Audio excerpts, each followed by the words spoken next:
Cleopatra, a name that outlived empires. History remembers her as the Queen of Egypt, as a woman of extraordinary beauty, as the last great ruler of the ancient world.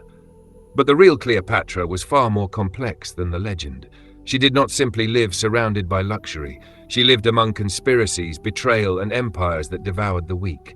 When she was born, Egypt was no longer the great power it had once been. The country still shone with gold. Alexandria was still one of the richest cities in the world.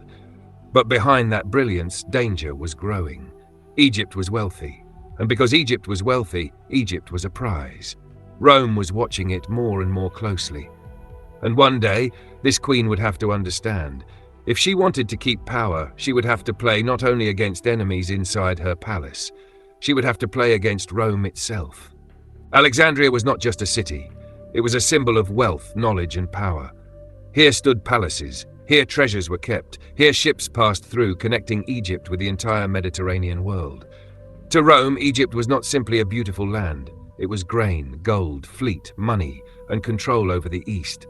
Cleopatra understood this better than many men around her. She knew languages. She knew politics. She knew that Egypt could not be protected by beauty, title, or ancient gods alone. To survive, she had to be smarter, colder, more dangerous. Because the world around her was changing. Old kingdoms were weakening, Rome was growing, and anyone who failed to understand the new rules disappeared from history. Cleopatra did not intend to disappear. But understanding Egypt's value was not enough. To hold power, she had to survive her own palace. Around the throne were relatives, advisors, and courtiers who smiled by day and plotted by night. Cleopatra received the crown not in a time of peace, but when power was already cracking from within. Every smile could be a trap. Every feast could end in whispers of betrayal. Cleopatra quickly understood, a throne does not protect a ruler. Sometimes, a throne turns a person into the main target.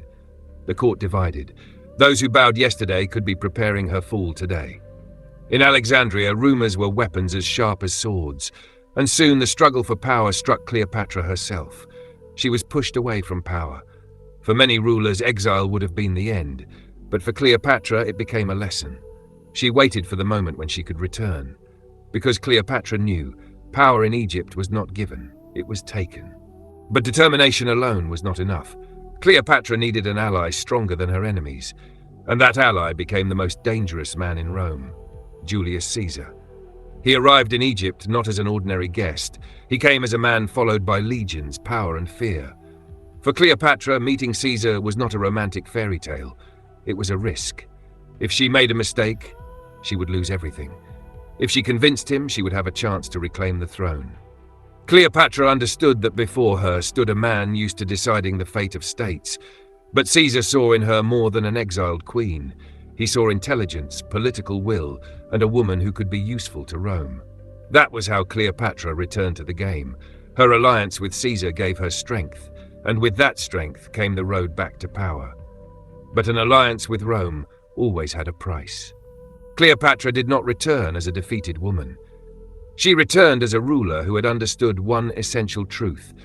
Egypt could only be held through strength, calculation, and alliance with those stronger than her enemies. Caesar helped her restore her power. The court saw her on the throne again. Those who had doubted her yesterday bowed their heads once more. But now everything was different. Cleopatra already knew the price of smiles.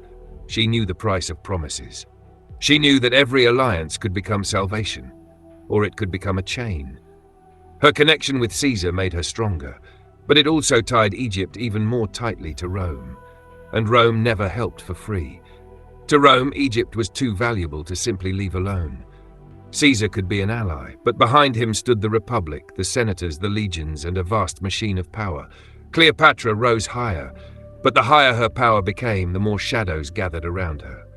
Because now her fate was tied not only to Egypt, her fate was tied to Rome. But Rome was dangerous even for those who ruled it. Julius Caesar did not fall on a battlefield. He fell in the very heart of Rome. His death changed everything. For Cleopatra, it was not only a blow to her personal fate, it was a blow to her political protection. The man who had helped her hold power was gone, and with him disappeared the certainty that Rome would look at Egypt the same way as before. Rome sank once again into struggle, Senators, generals, heirs, and enemies began dividing the future. Cleopatra understood. Now she could not wait. Now she had to choose a side again. Because in Rome, a new game was beginning, and this game was even more dangerous than the last. From the chaos came new figures, Octavian, Mark Antony, and each of them saw Rome in his own way. Octavian was cold, patient, and calculating. Antony was a warrior, a commander, a man of force, and Cleopatra once again found herself between Egypt and Rome. Mark Antony was not like Octavian. He was a man of the army, a man of camps, battles, and power that soldiers could feel. He knew how to speak to warriors, he knew how to lead men after him, and after Caesar's death, he was one of the strongest figures in Rome. For Cleopatra, Antony was a chance. Not just a man, not just an ally, but a force that could keep Rome at a distance. Their meeting became the beginning of a new alliance. Cleopatra did not come to him as a weak petitioner. She appeared as a queen, with the wealth of Egypt, with the dignity of Egypt, with the understanding that Antony needed her just as much as she needed him. Antony needed money, ships, and the East. Cleopatra needed protection from Rome. And so their alliance became more than a personal story. It became a political challenge. Because when Egypt and one of the strongest men in Rome stood together, the balance of power changed, and Octavian understood that perfectly. The alliance between Cleopatra and Antony became more and more dangerous for Rome. They no longer looked like temporary partners. They looked like a new power. Egypt gave wealth. Antony gave military strength. Cleopatra gave the East an image of independence. And for Octavian, this was far too dangerous. Defeating Antony with the sword alone would not be enough. First, he had to defeat him in the eyes of Rome. He had to make Antony look not like a Roman hero, but like a man who had betrayed Rome for a foreign queen. That was how a war began.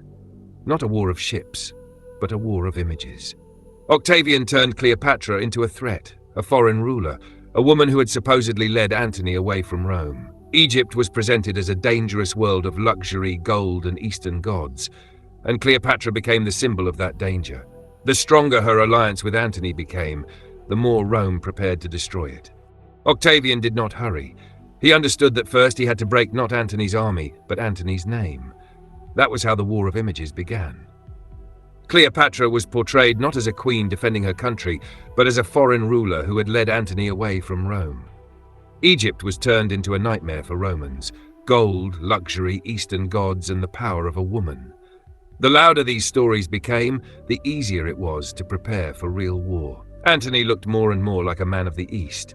His Roman enemies said he had forgotten the Senate, the soldiers, and Rome itself. But for Cleopatra, this was not theatre. It was a struggle for survival. If Rome won, Egypt would become a prize. If Antony stood firm, she would still have a chance. Soon, the war of words turned into the movement of armies and fleets. Ships gathered, ports filled with soldiers, and the sea became a field of fate. At Actium, two forces were about to meet: Octavian's Rome and the alliance of Antony and Cleopatra. It was not merely a battle of ships. It was the moment when all of Egypt's history began to sway upon the waves. When the tide began to turn, hope slipped away faster than the wind. Antony's fleet broke apart. The lines faltered, and the sea that was meant to protect them became a path of retreat. Cleopatra returned to Alexandria not as a victor, but as a ruler who understood. Now Octavian would come for Egypt. The alliance that was meant to give her strength had become a trap. The final shadow of Rome fell over her palace. After the defeat, the position of Cleopatra and Mark Antony began to collapse quickly. Their power weakened, allies pulled away, and confidence faded. Octavian felt that the decisive moment was near, and he tightened his grip around Egypt more and more. Cleopatra and Antony understood that what lay ahead was no longer triumph, but a struggle for their final chances. The world they had tried to hold together began to fall apart before their very eyes. Antony still wore armor, but the strength that once raised armies was slipping from his hands. Allies turned away, soldiers fell silent, and each new day brought not hope but emptiness. He was a commander used to moving forward. But now the road led only toward the end. Beside Cleopatra, he remained a powerful figure, but history was already tearing the ground from beneath them. Cleopatra did not scream or beg for mercy. She looked at the maps, the walls, the treasures, and understood. This was no longer only about her life. It was about Egypt, her heirs, her dynasty, and the memory Rome wanted to take along with the crown. The closer the legions came, the colder and calmer her gaze became. When Rome entered Alexandria, the city did not die in a single moment. It changed masters.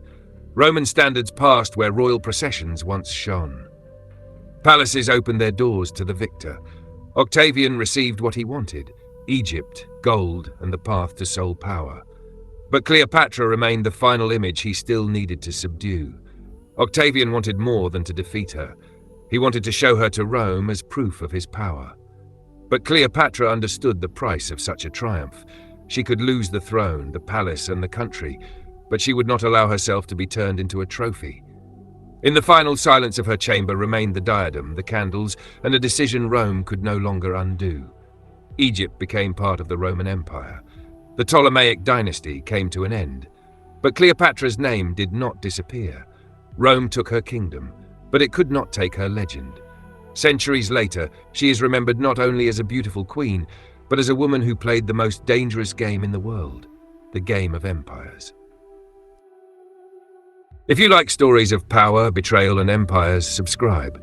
More dark history is coming.